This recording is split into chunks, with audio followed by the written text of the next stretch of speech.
లలితాలో నగలు కొనండి, ఎక్కువ డబ్బులు ఆదా చేయండి.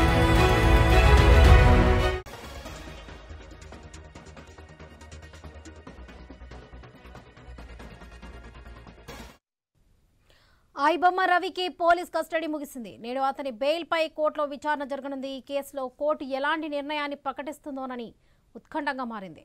ఇప్పటికే 5 రోజుల కస్టడీకి ఇవ్వగా విచారణలో ఐబొమ్మ రవి నోరు విప్పలేదు. ఒకరోజు సిపి కూడా స్వయంగా విచారణ చేశారు. ఐబొమ్మ టీం సభ్యులపై ప్రశ్నల వర్షం కురిపించారు. అయినప్పటికీ కూడా సరైన జవాబు రాలేదంటున్నారు పోలీసులు. తన డేటా విదేశాల్లో ఉందన్న ఐబొమ్మ రవి తెలిపినట్లుగా కూడా సమాచారం.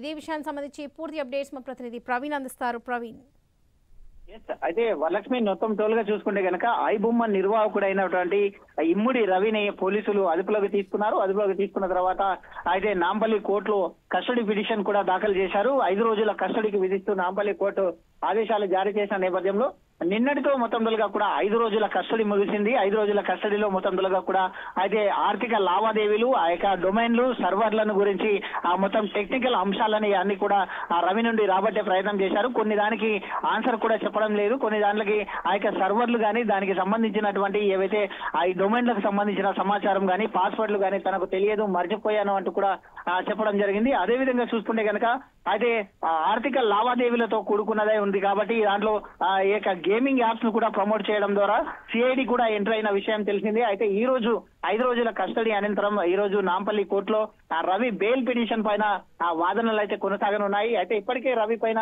5 కేసులు నమోదయ్యాయి. 5 కేసులు, 1 కేసులో మాత్రమే రవి అరెస్ట్ కావడం జరిగింది. అయితే అదుపులోకి తీసుకున్నారు. ఈ రోజు అయితే ఈయన పైన అయితే ఈ యొక్క పీటీ యాక్ట్ కూడా దాఖలు చేయనున్న నేపథ్యంలో చూడాలి ఏ విధంగా రవికి బెయిల్ వచ్చే అవకాశాలు ఎంతవరకు ఉంటాయి అనే కోణం లోపల కూడా చేస్తుంది. అయితే అయితే ఐబొమ్మ రవి అరెస్ట్ అయిన తర్వాత కన్సెషన్ రిపోర్ట్ కూడా పోలీసులు పలు కీలక అంశాలు కూడా వెలువరించారు. మొదటి నుంచే రవిని క్రిమినల్ మైండ్ అంటూ కూడా కన్సెషన్ రిపోర్ట్ లో పేర్కొన్నారు.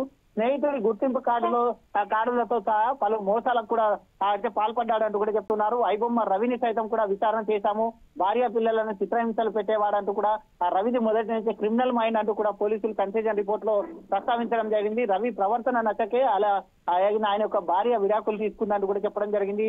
అయితే పోస్టర్ డిజైన్ చేసేందుకు తన స్నేహితునికి నెలకు 50,000 రూపాయలు ఇచ్చేవాడని, తన స్నేహితునికి అనేక సార్లు లావాదేవీలు జరిపినట్టుగా కూడా ఆ పోలీసు కన్సెషన్ రిపోర్ట్ లో తేలింది. కాబట్టి 5 రోజుల కస్టడీలో కూడా సరిగా పోలీసులకు సహకరించని రవి ఈ కారణంగా ఈ రోజు ఆ బెయిల్ పిటిషన్ లో కూడా మొత్తం తొలగా కూడా పీటీ వారెంట్ కూడా ఈ రోజు దాఖలు చేయనున్న నేపథ్యంలో పీటీ వారెంట్ లో మరోసారి రవి అరెస్ట్ కాబోతున్నట్టుగా తెలుస్తుంది. అయితే రవి అరెస్ట్ అయితే మాత్రం ఆ బెయిల్ రానట్టే తెలుస్తుంది. అయితే దీనిపైన ఇంకా సమగ్ర విచారణ జరపాలి, ఇంకా కొన్ని రోజులు కస్టడీ విచారణకి ఇవ్వాలంటూ కూడా ఇప్పటికే పోలీసులు అయితే నాంపల్లి కోర్టులో దాఖలు చేశారు. కాబట్టి ఇంకా కస్టడీ పెంచుతుందా లేదంటే బెయిల్ వస్తుందా అనే ఉత్కంఠ అయితే రేస్తుంది. కాబట్టి మరి కాసేపట్లో అయితే ఈ యొక్క బెయిల్ పిటిషన్ పైన విచారణ కూడా కొనసాగనుంటే తెలుస్తుంది. వాళ్ళకి right Praveen, thank you.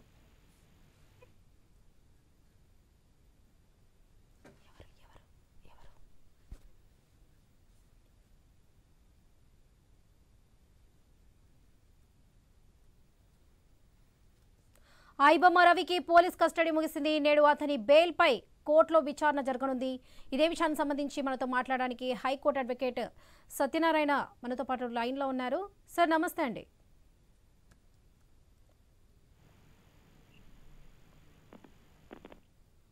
Satyanarayana గారు నమస్తే అండి. నమస్తే అమ్మా. ఈ కేసులో కోర్టు ఎలాంటి నిర్ణయాన్ని ప్రకటిస్తుందని ఉత్కంఠ మారింది. అసలు ఈ బెయిల్ పై ఐబొమ్మ కస్టడీ రవిని విచారణ చేసే క్రమంలో ఇప్పటి వరకు కూడా ఆయన సహకరించలేదు అనే సిచ్యువేషన్ అయితే కనిపిస్తుంది. కస్టడీ పెంచుతుందంటారా, లేకపోతే బెయిల్ ఇచ్చే అవకాశం ఉందంటారా, లేకపోతే అరెస్ట్ చేసే అవకాశం ఉందంటారా? మళ్ళీ ఇప్పటి వరకు అయితే మీరు చూసిన దాంట్లో కానీ కన్ఫెషన్ స్టేట్మెంట్ అనేది నిన్న మరి పోలీసు వారు కోర్టు వారిని ప్రొడ్యూస్ చేయడం జరిగింది. అదేవిధంగా పీటీ వారెంట్ కూడా వేస్తున్నారు. పీటీ వారెంట్ ఇప్పుడు బిఎన్ఎస్ సెక్షన్ 302 కింద అనేది జైల్లో ఉన్న లేదా కస్టడీలో ఉన్న వ్యక్తిని మరొక కేసు విచారణ కోసం న్యాయస్థానం ముందు తీసుకురావడానికి కోర్టును పర్మిషన్ అడగడం, దీన్ని పీటీ వారెంట్ అంటారు. ఆ పీటీ వారెంట్ వచ్చేసి ఇది మన క్రైమ్ నెంబర్ 347 లో పీటీ వారెంట్ వేస్తున్నారు. సో ఇంకా కూడా అంటే ఈ ఇప్పుడు ఈ అరెస్ట్ అయిన కేసు ఒకటి, అదే కాకుండా దీంట్లో కూడా పీటీ వారెంట్ వేస్తారు. 2 కేసులలో మరి వారిని అరెస్ట్ అంటే ఒక దాంట్లో అరెస్ట్ అయ్యారు, ఇంకో దాంట్లో పీటీ వారెంట్. కాబట్టి ఇంకా 3 కేసులు మిగిలి ఉన్నాయి. సో అందులో కూడా పోలీసు వారు పీటీ వారెంట్ వేసే అవకాశం ఉంది. కాకపోతే ఇప్పుడు ఏంటంటే ఈ పీటీ వారెంట్ కింద ఇంకా కూడా వేసి ఇంకా ఇన్వెస్టిగేషన్ చేయాలనేది పోలీసు వారి యొక్క ఆలోచన అయి ఉండొచ్చు.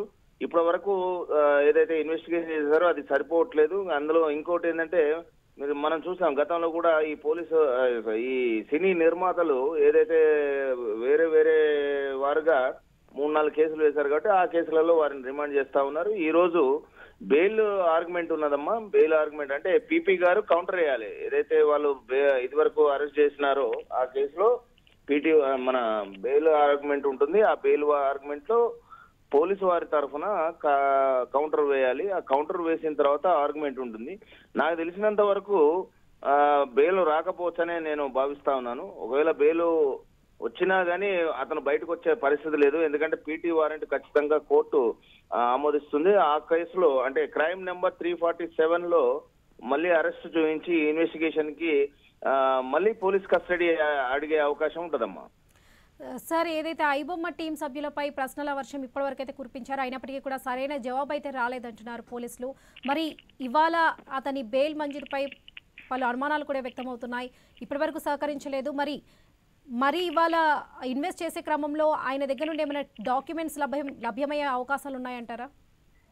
అదే ఇప్పుడు ఏదైతే కన్ఫెషన్ స్టేట్మెంట్ పోలీసు వారు కోర్టు ముందు ఉంచారో దాని ప్రకారంగా అయితే ఇంకా ఫుల్ ఫ్లెడ్జ్డ్ గా ఇన్వెస్టిగేషన్ కాలేదనేది వారి యొక్క వాదన. సో దాన్ని బట్టి ఇంకా మిగతా కేసులు కూడా పెండింగ్ ఉన్నాయి అని చూపించుకుంటూ వారెంట్ ఏదైతే పోలీస్ కస్టడీ ఉందో దాన్ని ఎక్స్టెండ్ చేసే అవకాశం ఉంటుంది. దానికోసం కూడా పిటిషన్ వేస్తారు నాకు తెలిసినంత వరకు.